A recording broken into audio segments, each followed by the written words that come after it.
आपली नॉर्मल थ्रेडचे पण तुम्ही आणखी पाणी वर्कमध्ये सगळे टाकायचे.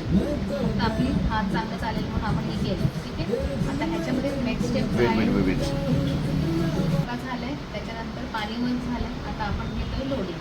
ठीक आहे. तर लोडिंगमध्ये म्हणजे काय, लोड करतो. जो स्पेस असतो तो स्पेस कव्हर करणे म्हणजे लोड करणे. ठीक आहे.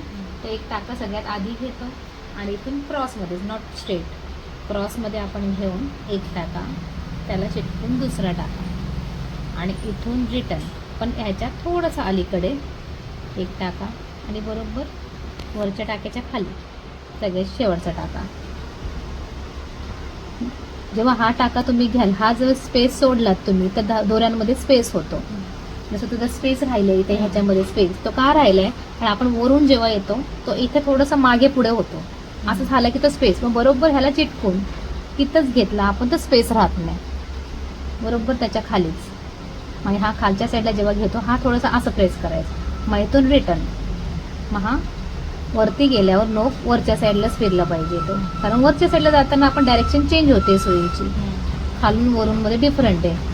खालच्या साईडला आल्यावर उजवीकडून डावीकडे घेतो.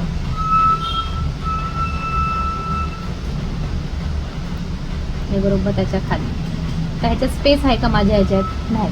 तर हे लक्षात ठेवा, ह्याच्यात स्पेस काय, कारण तुमचा टाका इथे एक आहे, मग आहे इकडे, आणि इथून हा इकडे आला. आता वरच्या साईडला बघा, लेफ्ट कडून राईट कडे.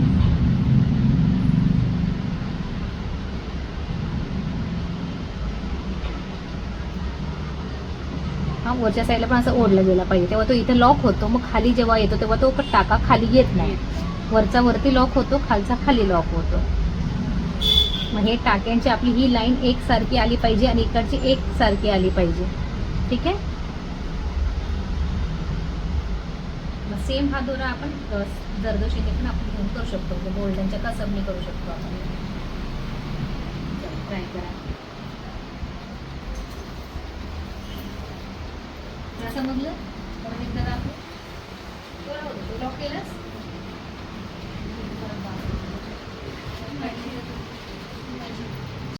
आपण ह्याच्यामध्ये डबल शेडचं फ्लावर करतो ना, सिंगल शेड झाला, ह्याच्यामध्ये शेडिंग कसं करायचं ते सेम तसं आपण काल शिकलोय. तर मधून स्टार्ट करायचं आहे आपल्याला.